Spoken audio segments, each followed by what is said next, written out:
By the way, Pat Ward at our White House unit, Fox News can now confirm that the Vice President, Kamala Harris, spoke with former President Barack Obama yesterday.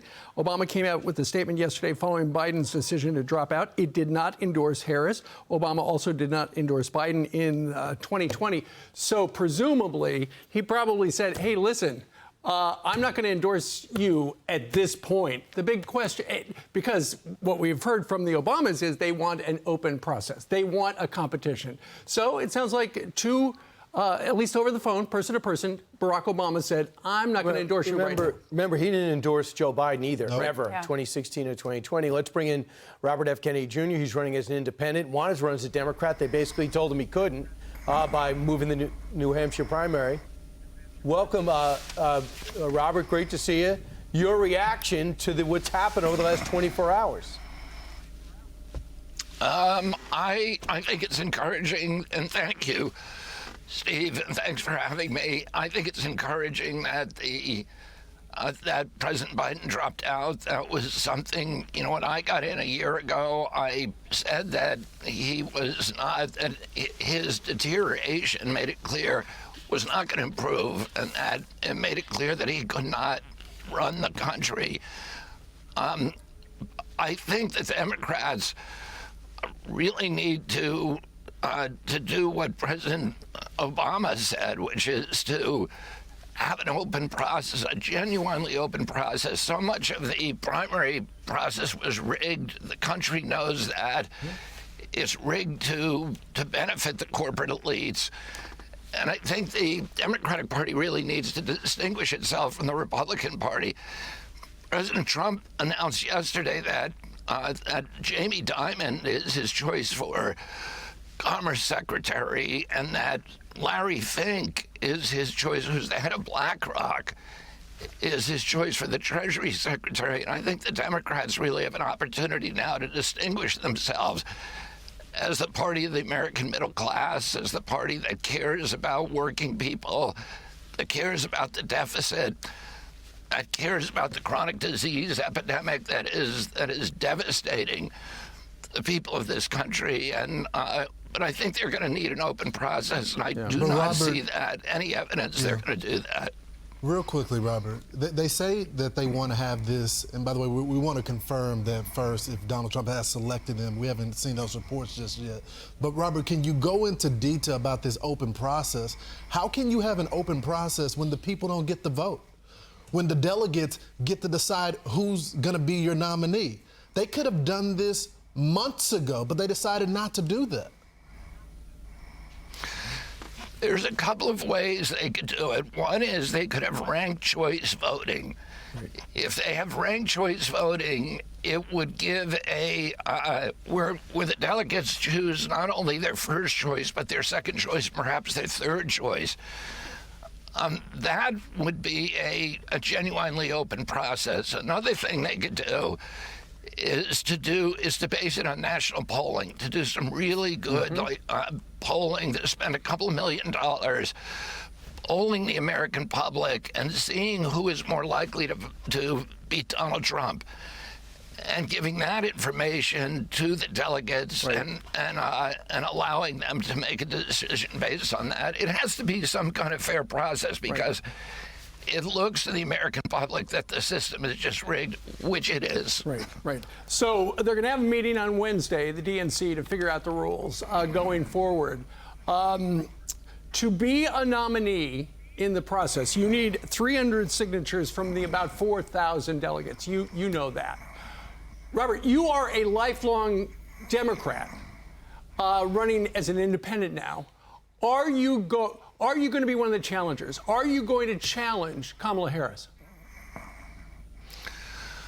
Well, I'm running, Lawrence. I'm running as an independent now, and I think the Democrats would make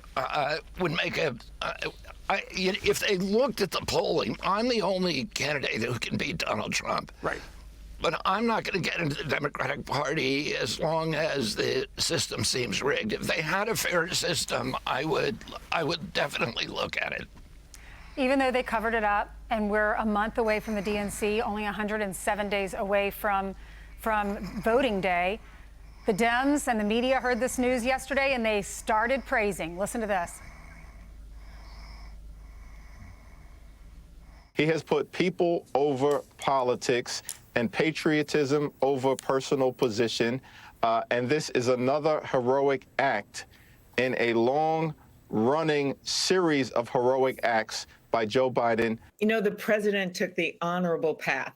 And I think, yes, this will be about his legacy. Today's decision by Joe Biden to not seek re-election shows the difference between a selfless president and, in Donald Trump, a selfish person.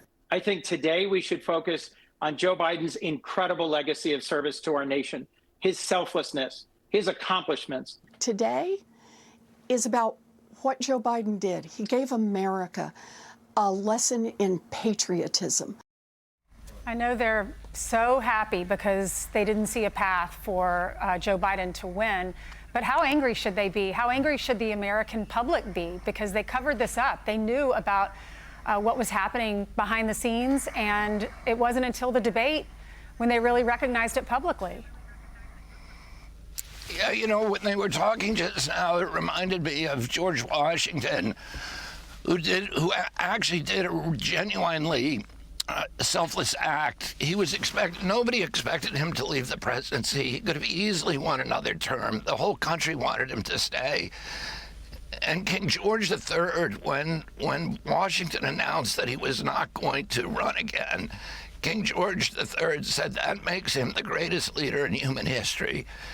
And he did something that was genuinely selfless. I think the perception here is that President Biden was forced out. I commend President Biden for 50 years of service to our country, but I think that the last several months of trying to stay in this race when he was clearly not capable of performing the duties of his office were a black mark at the end of his career. I think also Kamala has a lot of explaining to do because she was seeing the president every day. Yeah. And she was telling the American public again and again and again, he's completely capable of running the country. There's no signs of deterioration. There's no signs of cognitive impairment. And that clearly was not true. And I think that she has a vulnerability there, whoever she runs against. She has a big vulnerability about explaining because she's been the concealer in chief. Right, and we all are vulnerable because he's going to be here for the next 5 months because he still can't recognize the Secretary of Defense as of last Saturday. All right, now on the assassination attempt that happened a week ago Saturday on the President of the United States, today we're going to get the Secret Service, the former president. The Secret Service director is going to be in front of Jim Jordan's Oversight Committee. What questions do you have, and do you have any doubt that she should be fired?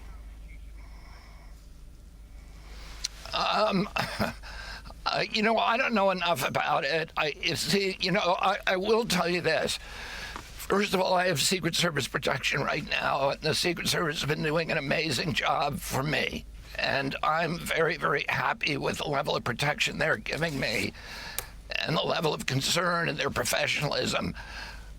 There are issues that I don't understand when, Gavin Becker Associates was protecting me for the year of my campaign prior to the Secret Service coming on.